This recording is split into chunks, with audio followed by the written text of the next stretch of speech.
Haddaa waalidkaaga maalinta Jimcaha timaha u guduudisid alaab nafaqo u marisid.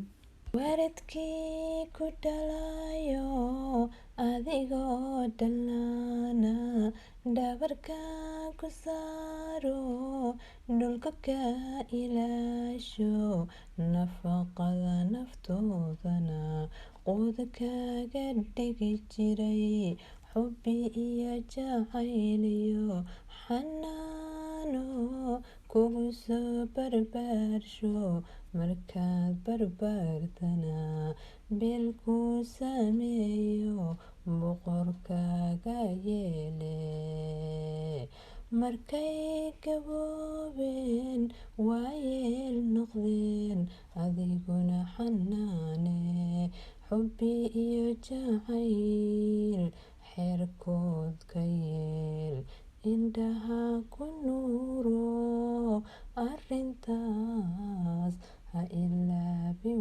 weligaa. Alaabta aan waalidka u marinayno maalinta Jimcada tinta waa inaa loo guduudiyo aabaha hooyada weelaa soo qaaday aad dabka saaraysid. Waxaan waa dhagayare aan soo burburiyay. Dhagayaraha timaha wuu u fiican yahay, cajab waaye.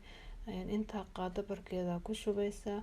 Waxaa kaloo ku dareynaa waxaan flaxseed. Haddaa haysatid miraha flaxseedka loo yaqaano waa miro jeel ah, timaha jilicay ka dhigaan. Qaadada yarta oo barkeeda ku shubaysaa. Kadib waxaa soo qaadanaynaa shaaha aan rinjiga shaaha caleenta oo madow qaado. Caleentaas aad ay u wanaagsan tahay.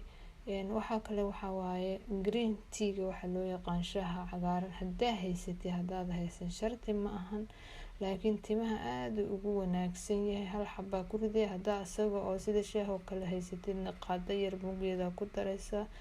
Waxa loo yaqaano xabati baraka cajab waaye. Maado waxaa ku jirta timaha madow ka dhigta. Sidoo kaleeto waxay ka ilaalisaa tinta agool inuu ka dhasho oo aad ay ugu wanaagsan tahay tinta. Qaado yariisa barkeeda ku shubaynaa, biyaha ku shubaysaa. Dabkan waxaan sameynaynaa cilaan cajaba.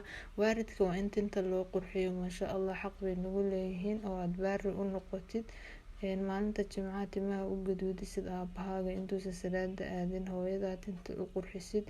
Dabkan soo saaraynaa asxaabta. Alaabtan markay saa u soo karto fiir guduud ay iska noqonaysaa. Markay karkar u soo dhahdo waa ka daminay, maanta dhan dabka kuma haynaysid. Alaabtan haddaa sameysid cajab waaye. Waxaa soo qaadanay weelka ku sameynaysid cilaan aan sameynaa. Cilaanka ugu fiican wadankeenu yaal nooca jeceshay waa cilaan caadi ah. Adina cilaan caadi ah soo qaadanaysaa. Haddaa xataa dibadda joogta gabdhaha ayaga keena, meel kasta cilaan waa ka helaysaa. Bas cilaanka ha ku badin, dadka waayeelka ma awoodaan wax culus in loo saaro. Wax khafiifa u saaraysaa. Marka cilaan badan ma u sameynaysid. Adi laftaada timaha cajab uu kaaga dhigaa. Ilmahaaga haddaa u marisid gabdhaha yararka alaabtii aan soo karkarnay ayadoo sideeda u karkaraysaa ku qasaysaa runtii. Hadda faraha saasta hataa ugu qasaysid farahaaga gaduud, cidiyaha adoo aan wax badan ku haynayba guduud ku noqonayaan. Subxaana, alaabtan cajab waaye.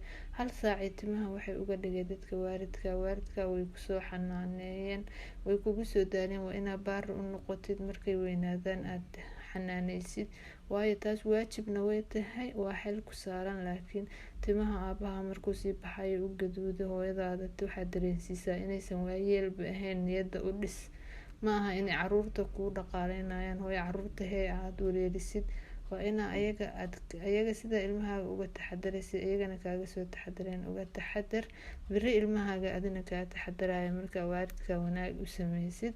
Tan kale waalidka haddaa adduunka markaad joogta caasi ahayd Ilaahay kusoo hanuuniyay, ayagoo aakhiro aaday ayaad baari u noqon kartaa. waa u duceynaya, waxbaa u sadaqeynaya. Subxaanallah, waalidka ka taxadara.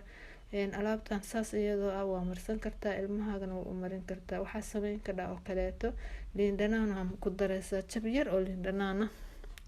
Haddaa rabtid dhaqso inay timaha gaduud khatara u noqdaan qofka degdegsan, in yar oo khalana waa ku dhibcinaysaa. Khalka waxaa laga yaabaa dadka qaar inuu allergy madaxa u cuno, laakiin dhibic yaraa ku dhibcinay. Maxaa kaloo ku sameynay hal qaado oo saliid saytuun ama saliid macsarka haysataa ku daraysaa. Haddaa khalka ku dadhid waaye alaabtan maasha allah 1 saac ama 2 saac madaxa u daynaysaa gaduud uu noqonaa. jimco kasta hadaa aabahaaga hooyadaad u marisid tintooda madow bay noqonay, way jeclaysanayaan. qofka waxaad dareensiisaa inuu ilmo yara ay tahay, aan waxba ka dhimaneyn. wax kasta u sameeya, waalidkiina ka taxadara.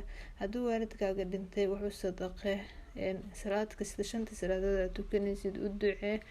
hadduu kula joogo oo nool yahay fursada haysataa, waalidkaaga dhaqaale, ka taxadar.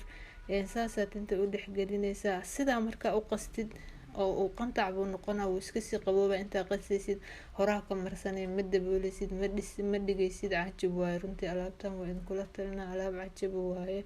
aadayna ugu fiican tahay. cilaanka saa ogtihiin sunnada rasuulka sallallahu alayhi wasallam buu ku sugan yahay. meelaha hadday dhaawac ku yihiin waa layska mariyaa, nabraha waa layska mariyaa, lug meel hadday ku bararan tahay waa marinaysaa. intaan jeclaystay